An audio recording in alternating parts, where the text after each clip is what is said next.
Pahawa na mo!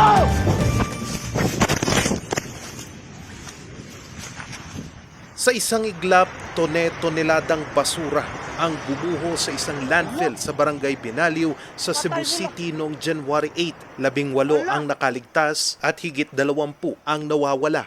Dahil dito, puspusan ang naging paghahanap ng mga otoridad.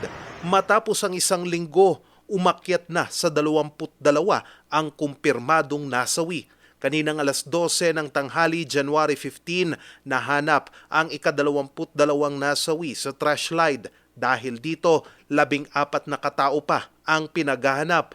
Matapos ang working visit ng Pangulo sa UAE, balik Pinas na ito. Sa pagdalo niya ngayong araw sa Suneshi Heavy Industry sa Balamban, Cebu, sinabi ng Pangulo na papanagutin ang mga nasa likod ng trahedya. Please be assured that the government is taking all necessary measures to ensure safety, transparency, accountability, and compassionate assistance.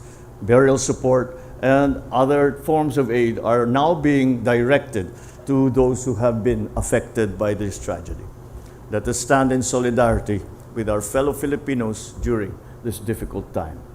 Bago nito, naglabas na ng cease and desist order ang DNR sa landfill. Nagdeklara na rin ang pamahalang lungsod ng state of calamity para mapabilis ang pagsasagawa ng search and rescue operation. Idineklara naman na day of mourning ang January 16 sa Cebu City bilang pagluluksa sa mga nasawi sa trahedya.